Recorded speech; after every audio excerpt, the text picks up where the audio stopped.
Allez, on va prendre un peu de hauteur à présent. Regardez ces images de cette opération de sauvetage spectaculaire à la cathédrale de Reims. Une simulation des sapeurs-pompiers de l'unité de secours en milieu périlleux. Dans la matinée, c'est dans les tours de l'édifice qu'ils s'exerçaient. Valentin Cuard et Raphaël Doumergue. Toi, tu la retiens. Allez, on va venir poser la tête. Allez, hop, on y va. Traction, encore. C'est un sauvetage délicat. Allez, Un c'est malaise bon. à plus de 40 mètres de hauteur, au milieu des tours de la cathédrale. Hop, voilà, c'est parti. Allez, c'est parti. Impossible d'évacuer la victime par l'escalier beaucoup trop On étroit. passe. Allez, on fait suivre la relief. Seule solution, une descente en rappel avec le brancard, tout en protégeant au maximum le bâtiment historique.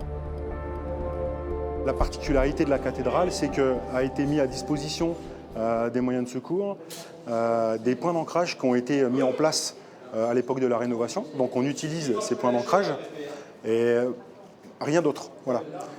Et tout ça pour préserver le bâtiment. Objectif, garder le brancard le plus droit possible pendant les 2 minutes de descente. Allez, c'est passé! Une opération délicate en forme d'exercice pour ces sapeurs-pompiers de l'unité de secours en milieu périlleux.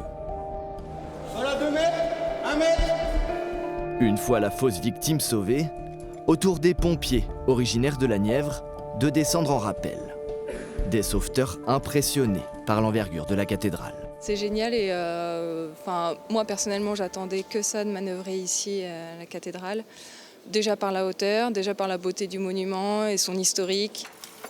Autre manœuvre, cette tyrolienne installée sur la basilique Saint-Remy. Pendant 3 jours, les sapeurs-pompiers de la Marne et de la Nièvre mutualisent leurs compétences pour effectuer ces séries d'exercices. L'intérêt de ce partenariat, c'est de pouvoir venir découvrir de nouvelles techniques, de nouveaux matériels et également de nouveaux lieux de manœuvre parce que chez nous, on commence à avoir fait le tour un petit peu des lieux de manœuvre sur le nombre d'années d'entraînement. Et ici, on est obligé de se confronter, comme dans le réel, à devoir s'adapter à des milieux qu'on ne connaît pas pour pouvoir extraire au mieux les victimes. Des simulations de sauvetage qui vont s'achever avec des exercices dans les falaises de Vertus et dans certaines carrières souterraines du département.